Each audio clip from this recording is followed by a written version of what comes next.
Good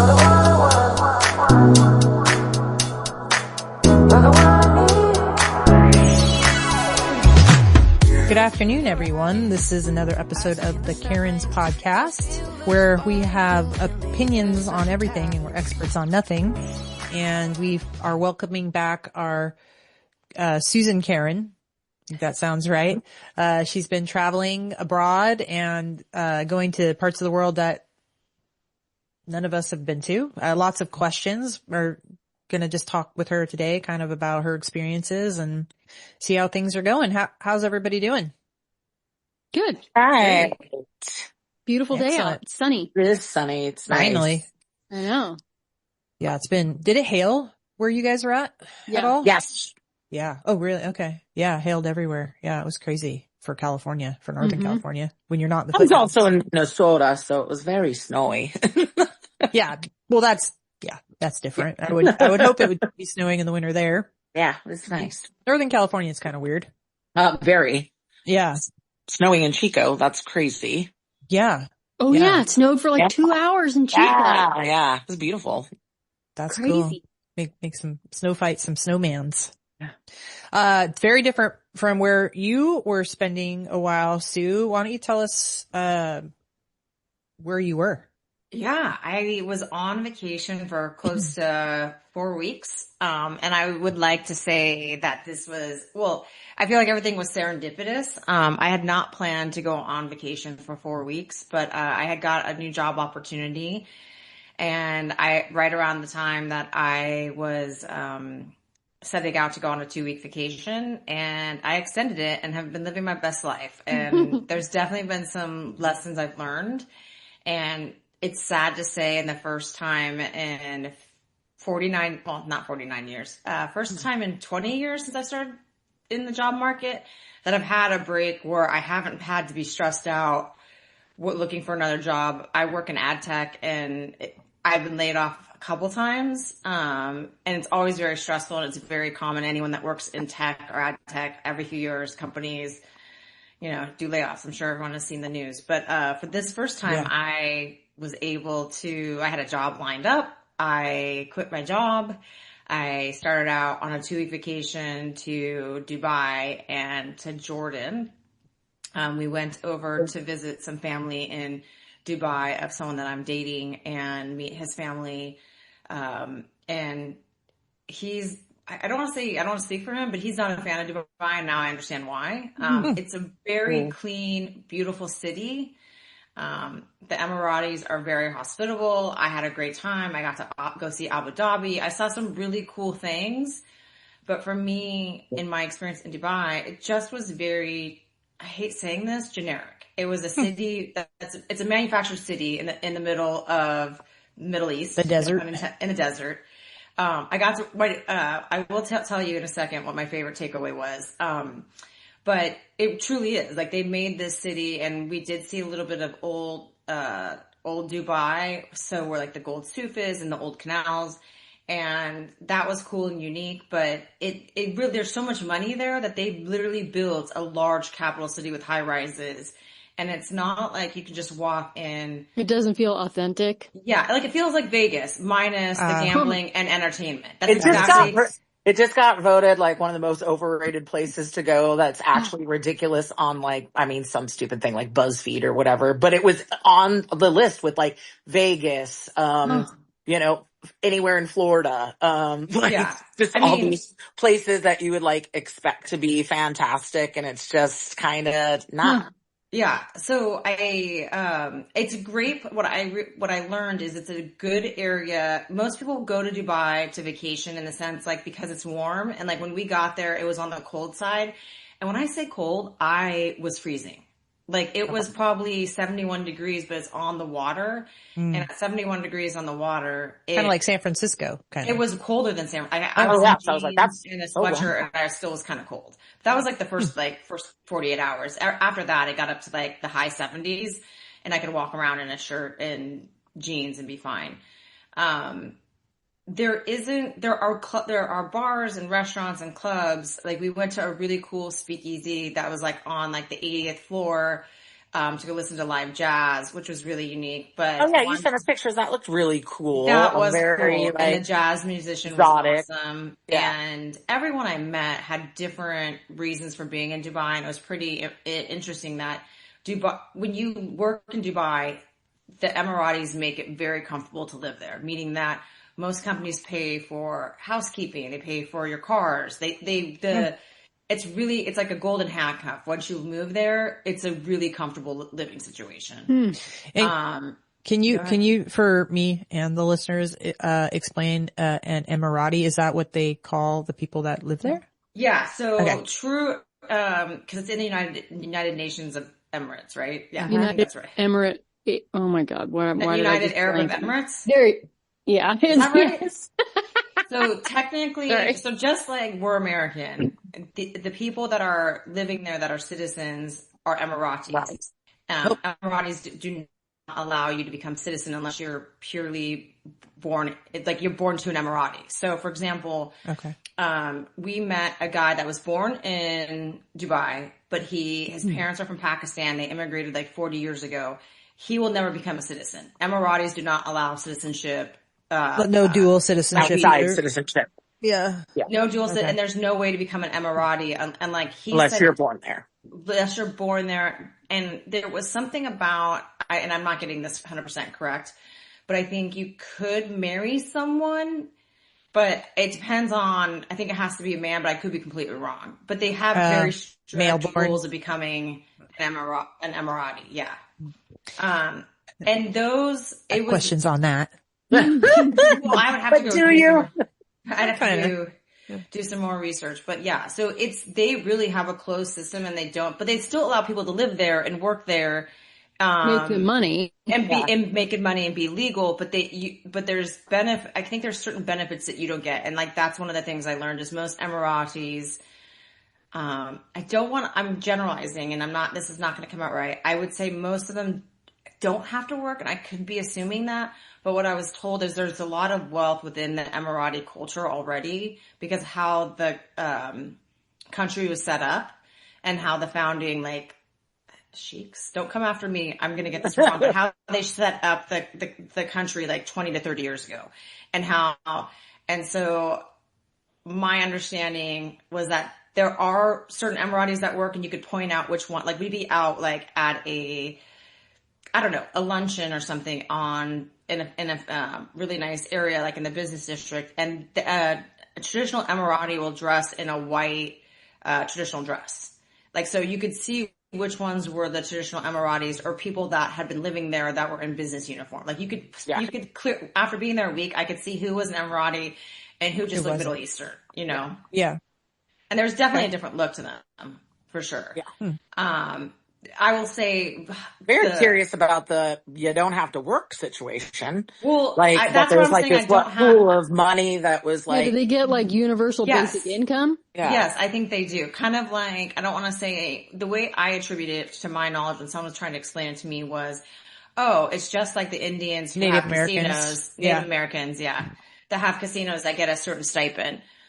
However, if you do work this is one thing I did learn is if businesses want to operate like in Dubai, they do have to employ a certain number of Emiratis. And that can be challenging because there may not be enough, I don't want to say to go around, but it's like a supply and demand type thing. Yeah, absolutely. Yeah. But it is like, and if you're getting money for just not working, what's the? But do only male Emiratis get the money?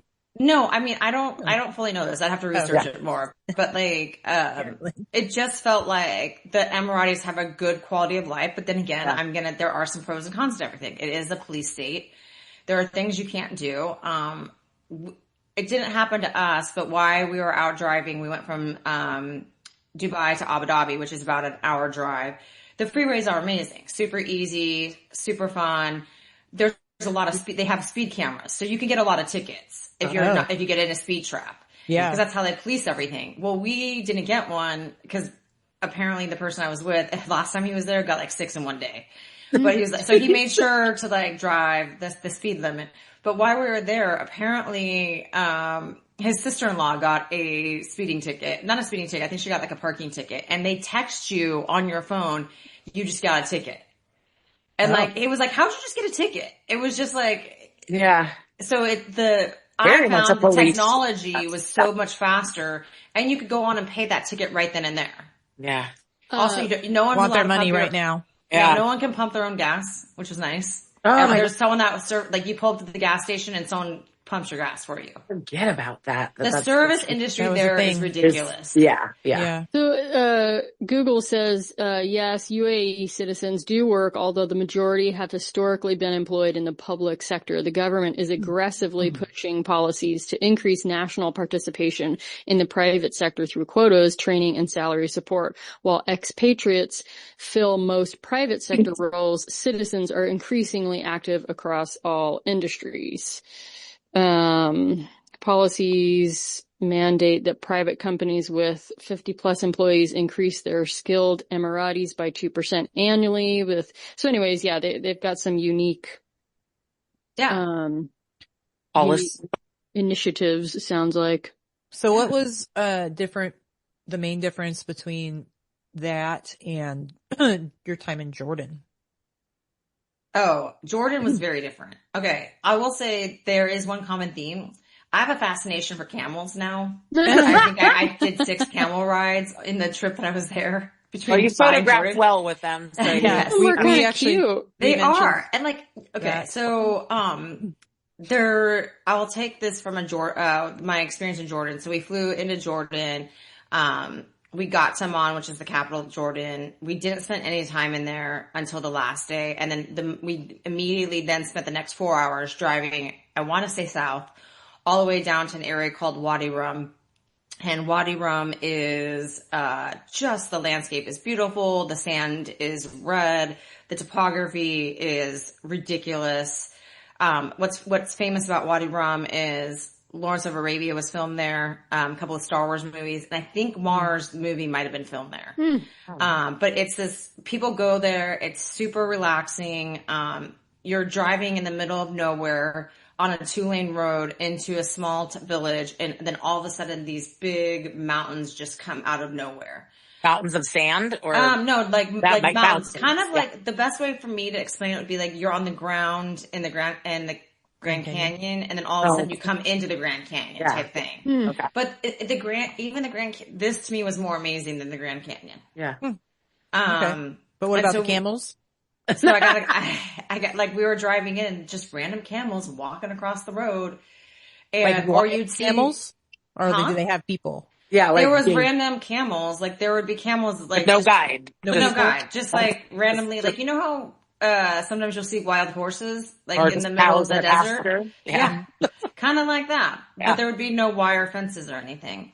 And do they say like, are they mean, or do they say like stay away from them? Or? So my understanding, and this is just from some friends of mine, they hate camels. They think they're dirty, stinking animals because they bite and they spit. Oh, okay. And like some would have like a mouth, kind of like a muzzle. Yes. So they wouldn't spit or bite you. But every camel that I encountered was super nice. And then I rode one without one, and it was fine, and like, well, they're animals. I mean, they have feelings. If people mistreat them, they're gonna say something. Like I think it just was interesting to see, like, they're, I'm pretty sure they're not endemic, but they're from the country, right? There's a couple different camels, but they're used to that. They're used to walking in desert. They're used to walking long times. What was interesting is when we're driving down the 2-lane road, the natives of Jordan I believe they're called Bedouinian, and they're tribal people. And so we would just see, as we're driving the car, like some Bedouins like walking their camels and then like camping on the side of the freeway. It was just it was cool. I saw a lot of sheep herding. Yeah, I saw a lot of sheep herding. I will say this, I felt like I was in the middle between a lot of the topography seemed like I was on I-5, but there was nothing around. It looked like very desert, like, or out in the middle of like, I think 395 to Vegas, or like, like vast expanse of just flat. Yeah. Yes. Yeah. Yes. What And, season is it there right now? Is it, do they show the same? It's Because they're in the winter. northern hemisphere? Okay. No, but it is winter, but it's, on so the visitors, the two things in Jordan, the visiting high periods are, I want to say October to November and then March to May, because then it gets too hot. Now, after, Wadi Rum, we, went to Petra, which is an eighth wonder of the world. And even that was mind blowing. And what I learned there was that up until 1985, they had Bedouinians living in caves. And like one of our guides that took us around Petra was like, I was born in this cave, and he was in his I would say early 40s. And I was like, did you have electricity? And he laughed at me and he's like, no. He's like, bitch, I was born in a cave. And the reason why I asked this was I was in a town, I was, I think, Granada in Spain, and there were people that live in caves there, but they've figured out how to create an electrical system running into the cave. That's the only reason why I was just very curious. And I got to experience one of the caves, and it was dark, and people had carpets in it, and they were hanging out, having tea. Yeah. But they moved pretty much everyone out, of the caves and relocated them to, housing and stuff. What I also learned is Jordan's really expensive. Their currency is higher than I think UAE currency compared to the dollar. And the main reason is U.S. government supports Jordan because Jordan is the one country should, there be a, Iran or even Israel, they basically support them so that there's no conflict in that area. So We're supporting a lot of countries. I know. I couldn't figure out, and I would say it was expensive. There were one day I was like, how did we just spend $300? And Wow. And, and Sakab goes, how many camel rides did you do today? I was like, 2. I was like, in my mind, it was Monopoly money. And he's like, yeah, those 2 camel rides are kind of, and they were. Yeah. I think I spent $150 on camel rides in one day. Well, you probably don't want to go to places in the Middle East that's not, friendly with the United States, right? So, of course it's going to be expensive, but just looking at the Petra, just looking at pictures, I mean, that's pretty cool. So for our listeners, it's like, there's it looks like a castle in the side of a hill. Yeah. And if anyone has seen Indiana Jones, and I think the Temple of Crusade. Doom, Last Crusade, that's what Petra's famous for. When I saw this, I'm like, that's what that is. And, And when they roll up in the desert to find the cup of Christ people, come on. So we were not allowed to go into that. As I stood in front of that, but I was not allowed to go into that where they go into the cup of Christ. But why not allowed? It was just it says off limits. You're allowed to stand in front of the building that's built not you personally. I was like, is this the guys are invited and the girls? Oh no. Nobody. And it was, so also the thing with Petra, it's a huge area and you're given a 2-day pass to go and explore it, which most people do. However, we, pretty much did everything one day where I walked close to 40,000 steps. Oh, and we did a 2-mile hike up to what is called the monastery. And then we furthered on top of the monastery where we met this Bedouinian guy who hangs out and just, you can get his bar. I call it a bar. It was a nice place to sit. I got some really cool photos. He's the one that did the headdress thing on me with the scarf. And he said he was in his 60s and he had 2 posters, Bob Marley and Michael Jackson. He spoke great English and he said it was his favorite musicians. And he had a list of beers, soda, water, and I was like, I'll take I don't drink beer, but it was literally I wanted a beer. I was like, that taste sounds so good. And he's like, I'm sorry, I'm out. All I've got is Sunkiss. And so I had a Sunkiss drink. And very different than a beer. And he apparently sleeps up there 5 to 6 days and comes down the mountain is what I call it, 1 day a week, and they restock his bar with and donkeys go up and down. You could ride the donkey up to this. Everyone kept trying to sell me to ride a donkey. I was like, no, dude, I don't even want good perception. Well, it's also I'm here to explore, hike it, and so Petra was awesome. Not a camel. She wanted nothing to do with it. Yes, the food was amazing. All Mediterranean. I could not eat more hummus than if I had gotten it. It was all good. It was I just had so many things that were amazing. And then we left Petra and went, on our way back to Amman when we flew out. We stopped by the Dead Sea and did like a 2-hour that's where we did the quick. blackface. Yes. Okay. Yes, I did blackface, but I was covered in mud head to toe. It was a beauty treatment. And then I got to wash it off in the Dead Sea. What's the water like in the Dead Sea? Okay, so I have floated in salt baths. I've floated in those salt pods. Not at all the same thing. Like I was in less than like maybe 12 inches to 24 inches, and I was in completely buoyant. Yeah, it's like I've been in your pool. Imagine your pool. Like I can't even explain it. Like the thickness is just thicker, and it's just weird how you float. Yeah. Buoyant. Yeah. The salt does that. Yeah. But it's only a couple feet. Well, no, there were definitely deeper parts. Yeah, but I mean, you can be in like the most shallow area. Yeah. Because my mom was on with like a church group one time, and she's like, there were some elderly people that were like, oh, I'm not comfortable doing it. And they were like, no, get in. You're going to feel fantastic. And it's literally like they just were shocked that it like cocooned your body and like helped your body and was very different than anything else they experienced. Yeah. And then we went up to Amman, and Amman was an amazing large city, very I would say a lot more European than Middle Eastern. Just a huge city, very cosmopolitan, like all the same stores. We went out to dinner at a Lebanese restaurant with one of Saqib's friends, who was like, they've known each other since high school, and he runs manufacturing plants for clothing. So think Gap, think like High & Burberry, think all the brands that we get our clothes from.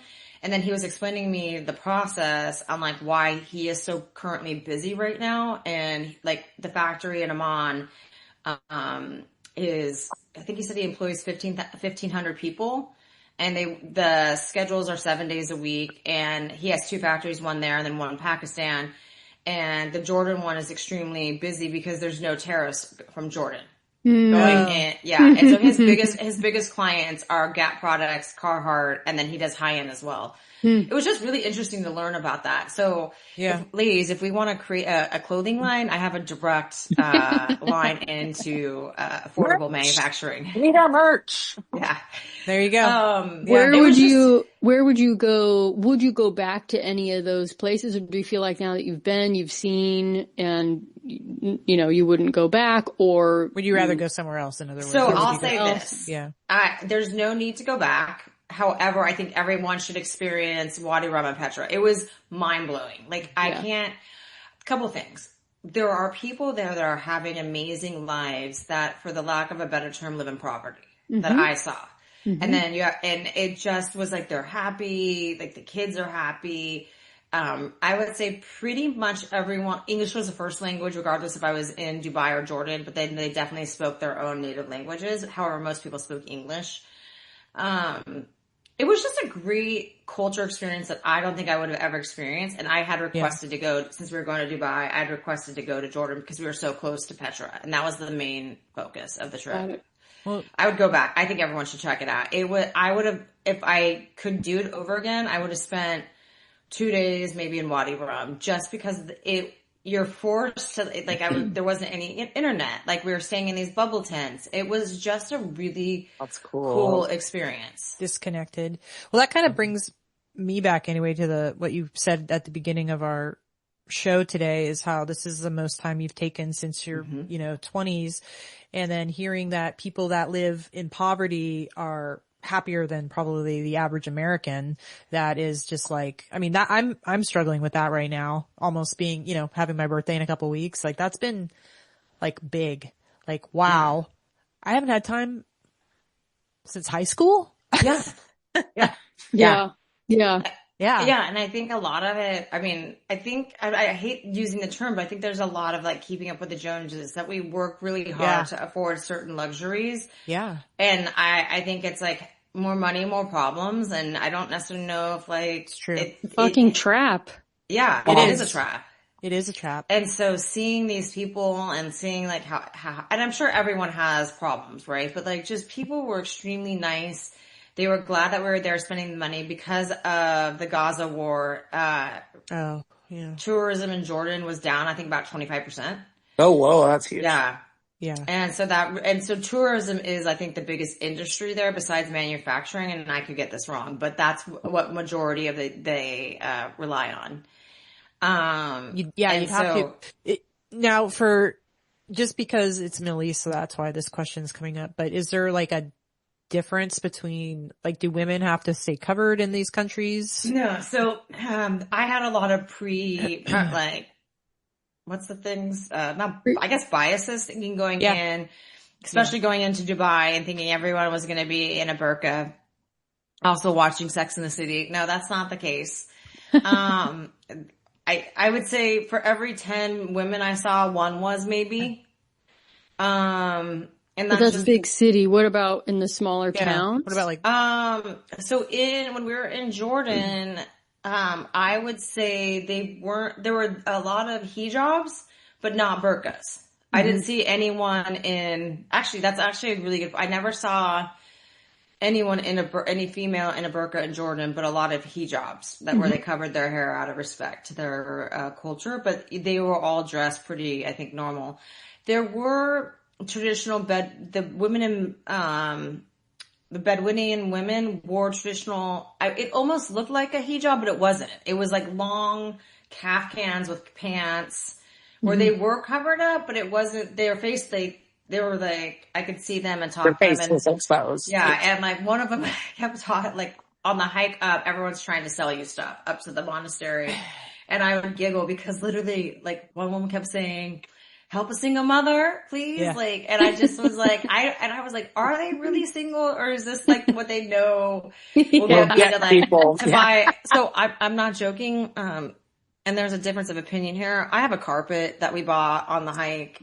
Don't ask. I would have come down that mountain with like so much crap. I came down with a carpet and a pair of camel pants, which is what I wanted, and a scarf. And there's a debate on what I wanted and how this happened and whatever. You're supporting the local. I just wanted the pants. I didn't want the carpet or the scarf. It's a package deal. It was a package deal, yes. And then, I will say foreign sales like that, like on the streets or in markets and stuff is so aggressive. It's crazy. I had somebody like put something on me and like grab money out of my hand. And I was like, wait, what? Yeah. They had to go like, excuse me. So I'm like, I didn't even ask for anything, want anything. It was wild. Yeah. So it's definitely different. Yeah. And then, I also walked away with a traditional Bedouinian jacket, which I used in Bear Valley at the end of the trip. Oh, that's cool. Yeah, it was really cool. And it's a really unique jacket and how like I'm skipping through some stuff, but when Bear Valley was like 20 degrees, I was super warm in it without wearing. What's it made of? Maybe camel. I don't know. Well, like in Nepal, a lot of the sweaters were made of yak wool. Okay, yeah, it could be camel. I have no idea. I know they. So it's like camel wool or camel hide, or so certain camels put off a long hair, and they get it, and it's like almost like kind of like wool. Yeah, so there's some camel socks that Saqib has. And then after Jordan, we went back to Dubai for a quick 24 hours. And then I went on to fly to Spain to spend the weekend with my aunt and explore Barcelona, which was awesome. We had a really good time. And then Barcelona was unique. Haven't you been there before? I've been to Spain, but not Barcelona. Oh, okay. I've been all through the southern part. It was we got caught up in a protest. So the Catalonians. So the Catalonians are really proud people of their culture, and they're in northern Spain, and they have their own dialect that is Spanish, but it's different. And they really want to separate from, I think, people that live in Barcelona. Like I'm not going to get this right, but they have their own. And so we were walking the streets and there was a big protest because they want their independence. Yeah. So that whole region I think is Catalan. But yeah, very interesting. It was a really fun experience. We lucked out because it was sunny and it was supposed to rain the 3 days we were there. And you still have all your fingers? Yeah. Why wouldn't I?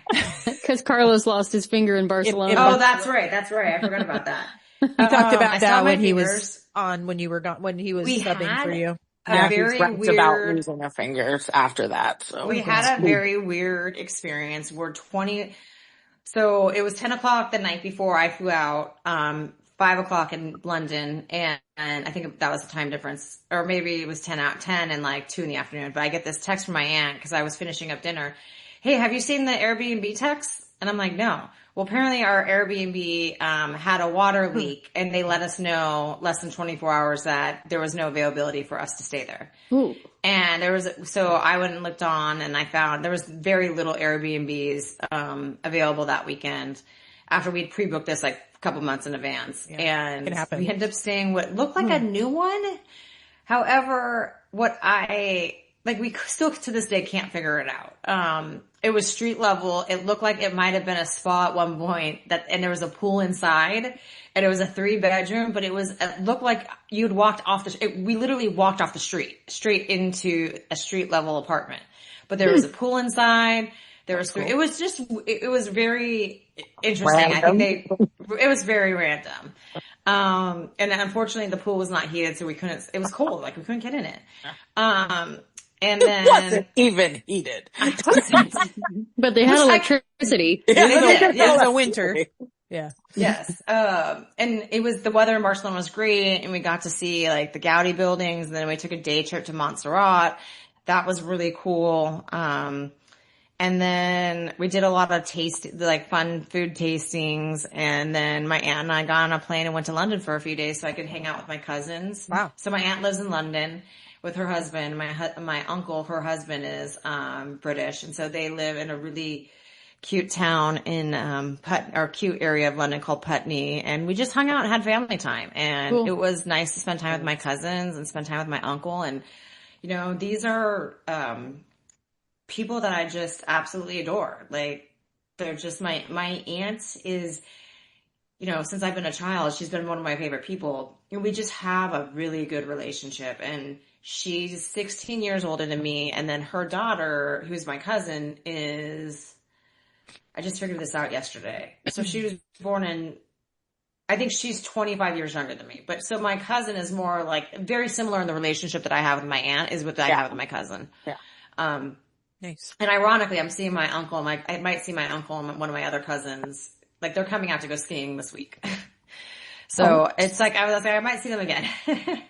Cool. And then I came home, and then I went up and got stuck in a blizzard, in Bear Valley because I decided to go skiing for a couple of days. But, yeah, overall, like, I got to take a break. Top three takeaways. Yeah, get out of the United States and get out of your comfort zone and travel the world to experience other cultures and be open-minded. When you're traveling, nothing is within your control, so there might be delays. You might experience a random man shouting at a flight attendant on a plane, and it sounds crazy, and I'm like, what's going on? And they're like, he's not happy with the way she's speaking to him, and he's like 70 and she's like 25. Also, dude, all the shit that you have, it'll be there tomorrow. And for the first time, I was able to pause and not worry about all the 5 things that I have to do. Like, there are definitely things in my personal life that I need to wrap up, finalize, and move forward with. There's, everything from like taxes to wills and the to-do list is always going to always going to be there. There's never going to be a time where you're just like, oh my God, I've done it all. Like, I will say though, within the first 24 hours after coming back to Bear Valley, that anxiety, stress does creep back in. Yeah. Yeah. Re-entry is always a bitch, especially after. But it's like and this is something I need to figure out, whether it's meditation or, talking to my therapist, but like, how do I stop that noise, from taking over my life? Because the first 24 hours, I just was like, my car's there's shit with my car again. Like, I need to get these things that are on the back of my mind that I need to get done and get taken care of. Taxes are due. Just stupid stuff. also You're stressing me normal. out. Thanks. I know. Yeah. Like, I was like, oh shit. And that's also normal to come back because you've been outside of your life, your day to day, where those to-do lists are constantly going to be there. And then you get back in and it's easy to panic real quick where you're like, crap. I mean, meditate. It's a nice reminder when you do get away. Yeah. It's a nice reminder that what we perceive as top priority on the day in and day out really isn't top priority. And it will be there tomorrow. And experiencing life and doing some things to make your perspective bigger is important. It's a good reminder to. And stepping away from it. Is a good reminder that it's there, it's omnipresent, but that doesn't mean you have to like succumb to it constantly. Yeah, totally. And you have to force yourself at this point to do it because everybody, and we all like now, I think, you think, oh God, it's going to cost this much to even go somewhere. And then it's like the hotel, then it's the flights, and then it's like all these different battles of like why you shouldn't go and do these things. Yeah. But like once you go, you realize there's just the list of the reasons why you should are so much larger, but you don't get that list until you're there. So, yeah. I think overall on the 3 weeks I was gone, I was in 5 different countries and 6 different airports. Yeah. Crazy. I know. That's a lot. How were they? How were the airports? I would say all the airports were fine. I loved Doha Airport. It was super clean, super awesome. I got to go into the Qatar lounge because I was flying business class to Barcelona. And within the business class lounge was a not private, but you have to get into the business lounge to get into the Louis Vuitton lounge. And it was a restaurant. It's like a Michelin star, which I've never seen before, which was cool. Every airport was great. Like, I flew in. So the reason I had I was in 6 different airports was I flew into London Gatwick and then I flew out of Heathrow. So every airport's the same. Some have like benefits. Like the Amman airport was basic, but it was easy. Yeah. I just find all like the other airports are so.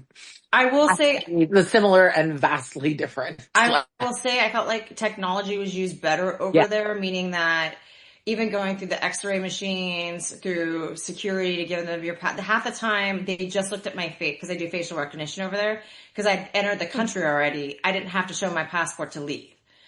There were definitely times where I would have to do a double passport check.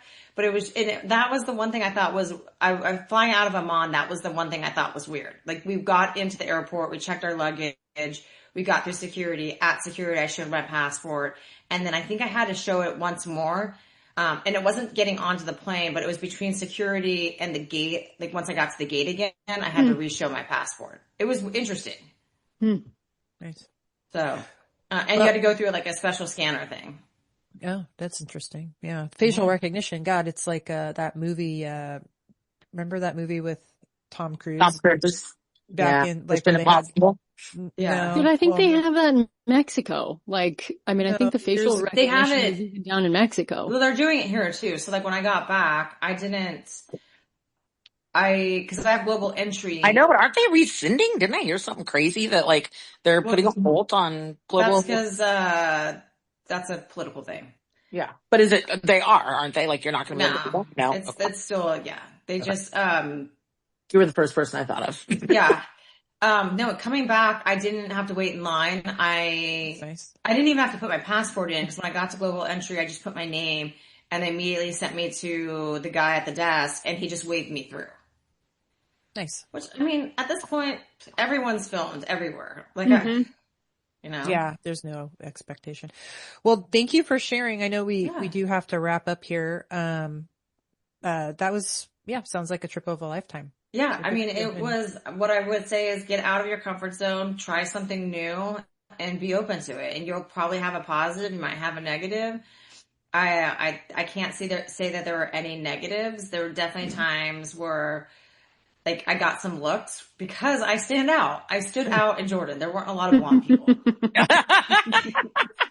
Bleach blonde. Yes. Yeah. Yeah. Bright And white at one smile. point, I was like, I'm just going to put my baseball cap on to like, Blend Yeah. in. yes. Blend And in then a that's bit. literally what, just to feel Yeah. like I was blending in, so. That's Well, good. amazing. Well, thank you Yeah. for sharing. Thank you. Yeah. And, And we're glad to have you back. Yeah. I'm excited to be definitely glad back. to have I'm you back. excited for this, next, starting my new job and getting, It's a big adventure. yeah. Yes. You're the fire horse. Fire horse. Oh That's yeah. right. Do it, baby. So thank you ladies for that. Thank you, Susan, for sharing. As a reminder to our listeners, if you have any questions for Susan or the rest of us or any topics you'd like us to discuss, remember you can email us at info at thecarenspodcast.com. That's info at thecarenspodcast.com. You can hear us every Monday new on Spotify, Apple, Castbox, and YouTube. And, Susan, it's been a minute. You remember our tagline? I sure do. Sometimes. Thanks for listening to Karens, where we're experts on nothing, but we have opinions on everything. Thank you, ladies.